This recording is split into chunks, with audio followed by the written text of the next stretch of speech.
Living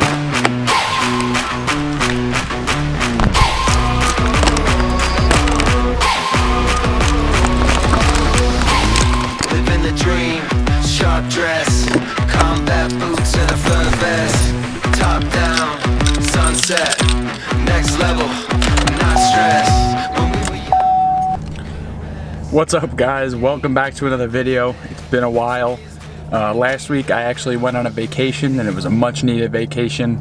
Didn't bring the Jeeps, didn't bring like bikes, didn't do anything. I brought 3 coolers and a bunch of beach chairs and an umbrella. And let me tell you, it was fantastic. So it is now July 5th, which is today would be the today is the day where they observe the holiday, so I'm actually off from work, which is really nice. So I'm actually going to take advantage of it. We're going to go down to the shop, and yeah. So yeah, last week I went on a nice long camping trip in my favorite place in the world. It's Montauk, New York, and I had plans to, well, every year I have plans to film these videos just because it is like right out of a movie, and you just get out there, and the last thing I want to do is pick up my camera. So I filmed one clip, and I'll put that right here.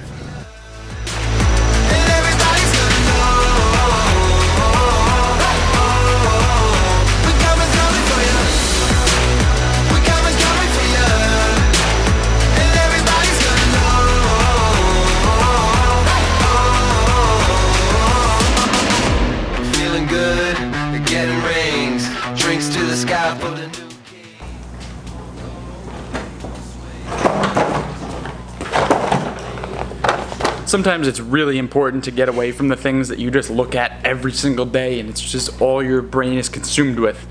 I got away from my cell phone, I got away from the Jeeps and the off-road and the people and blah blah blah blah. It was just something completely different, and I feel like renewed.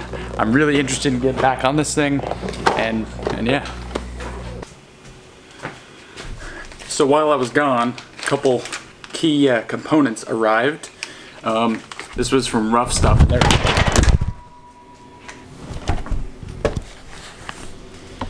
That wasn't planned.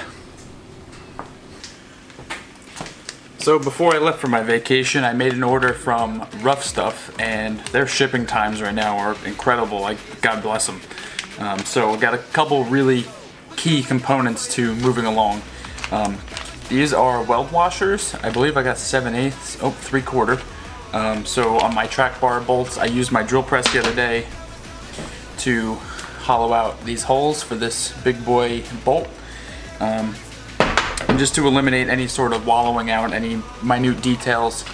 Got some weld washers. These are going to help strengthen up all those holes, and then DOM for the track bar. Got an extra left-hand thread Heim with all the hardware. This is 1.5 outer 1/4-inch wall, so it's gonna match up pretty good with my drag link. As you can see, they're pretty similar sizes, so I was waiting on stuff like this to keep moving along, and so that's what we're gonna work on today. And by the way, I'm back on the Canon today. If you have any preferences in how this video looks versus some of the previous ones, let me know. I'm a big Canon guy. I've been using a Sony, not really sure what I want to do.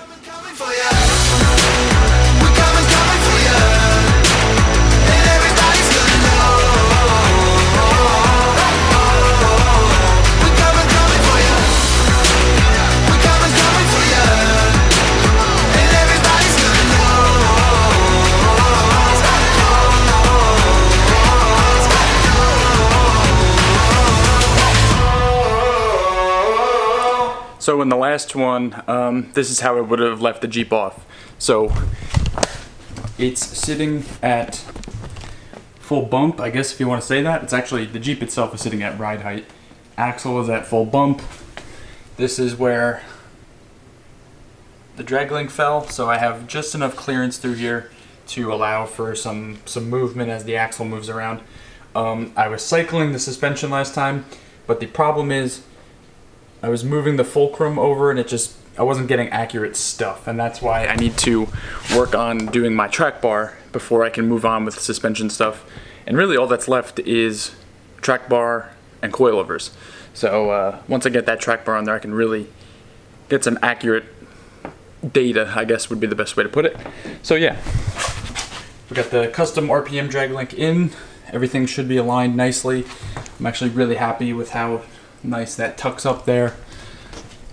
This is what our pitman arm situation looks like. We're going on top of the pitman. It's all looking good. Upper link fitting in there nicely.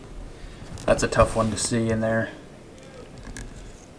But yeah, not too bad. So yeah, what I really need to work on is getting this track bar in there, and that way I can get accurate suspension cycle data and really figure out if I need to do any more custom stuff. So I just realized something. I made a big dumb. I got this new Heim, which came in my order from Rough Stuff, and the DOM that I got and I showed you guys is 1.5 outer diameter and 1 inch inner. And for some reason, I only got one tube adapter, and the other tube adapters that I have are for 1.5 inch inner diameter. So these don't work, and now I only have one Heim joint to put on one end. And so that means I can't even mock this thing up because I need it to be accurate, and I can't just shove the threads in there. This is what I have on here. I don't have any tube adapters that are gonna work with this boy. That kind of freaking stinks, man. Just hopped on TMR, got exactly what I needed. Well, something else I needed to explore, another skill that I would like to actually learn one day is some body repair. So there's this patch on the back of the Jeep here. This is the worst of the rust on this whole thing. It seems like it's pretty confined to right here, and there's a little bubble right there. So I want to actually peel back as much of this paint as possible to see what's going on. This right here doesn't really concern me because this whole piece oftentimes gets cut out, and I wouldn't really mind just having to kind of cut it out and then putting like a nice fascia over the top of it. So I'm not concerned about that, but something that will have to be done is definitely a good chunk right here will have to be replaced.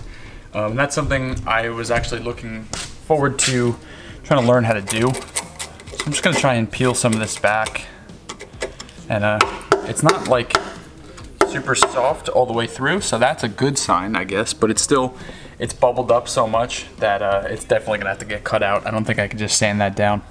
So yeah, I'm gonna chip away at this. I'm gonna put the camera down real quick, and we'll see what comes up. Sometimes you gotta walk out the door.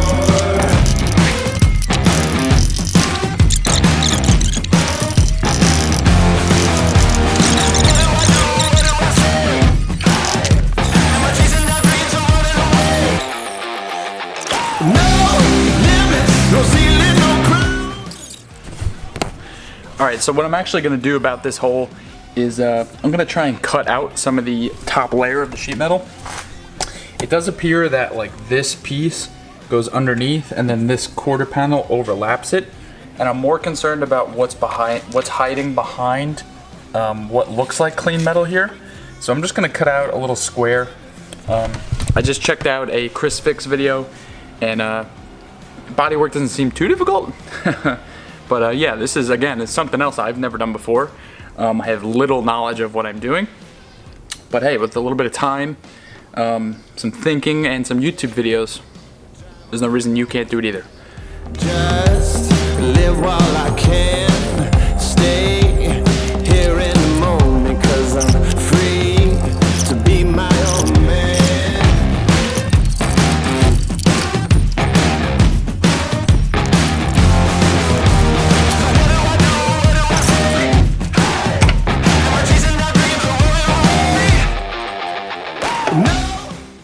So the good news is that using my handy dandy light and a camera angle you're not going to be able to see, but I can see in there, I can see the body mount, I can see the bolt sticking up, everything looks really good in there. So I'm not concerned about what's in there. It actually does appear to just be what is on this outside fascia here, which is so strange. This issue definitely has to do something with the overlapping of metal. Maybe it got in through the seatbelt things here just over the years, or I mean, even just the moisture being able to get up into this pocket that's inside of these holes, and then it just kind of slowly seeps into there. You know, these Jeeps are pushing 20 years old, so that's pretty good though. So it definitely is concealed to the outside. This outer sheet of metal here with the actual paint on it is in great shape as far as I've cut out. We do have this little piece right here up and over. That would honestly be salvageable, but if I'm going this far, I would just cut out a bigger square here. So yeah, that's pretty cool. Yeah, and so I'm gonna take some pictures of this stuff, send it to a body shop, and that's something I would like to share with you guys. So if you're looking on taking on a project like this, you can have an idea of what something like that would go for. Or if you want to do it yourself, you got knowledge is power, that's all. So although I'm not gonna be able to make any progress today, that's all right. I'd rather just take my time, get the right parts, do everything the right way instead of working around silly stuff that just comes up. A couple weeks ago I made a video called, it was like an unboxing video where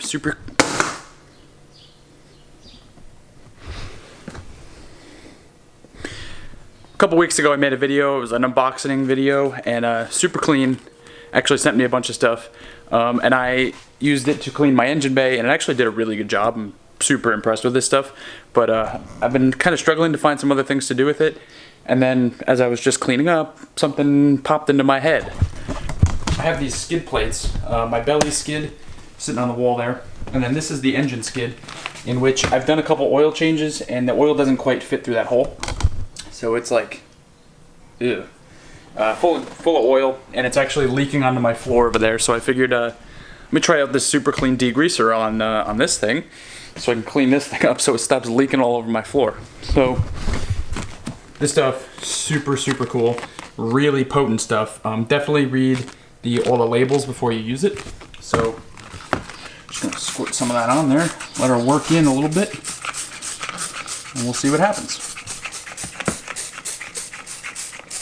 So I just let this stuff sit for like not even 30 seconds, and it already started loosening everything up. So you can see it's like that sludgy color, and that's all the oil getting loosened up. And just rubbing it with a paper towel, you can see what it's doing here. So this stuff is super legit, and I'm gonna get this thing cleaned up.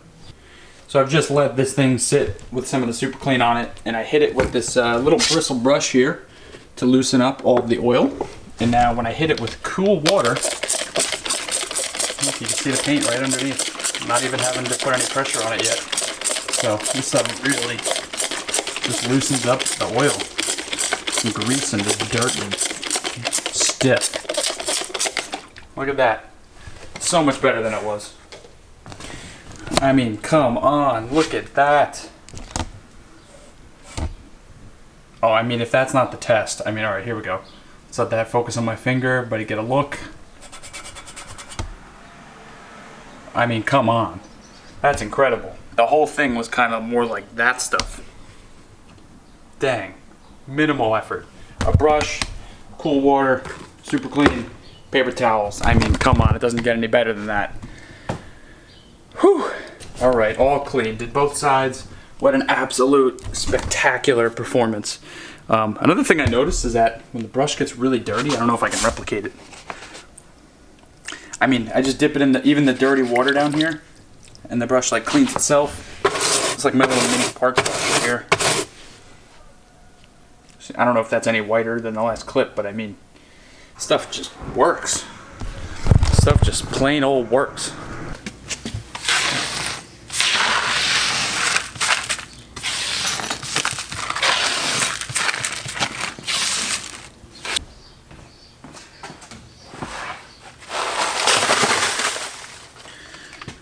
Alright, so I'm just going to spend the rest of the afternoon cleaning this place up. It's really dusty, and I really enjoy having a clean workspace to come back to every day. So, yeah, so that's it for this one. Thank you guys for tuning in.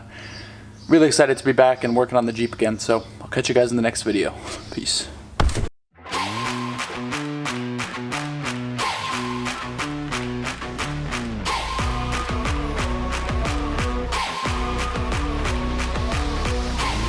Living the dream, shot sharp dress, combat boots and a fur vest.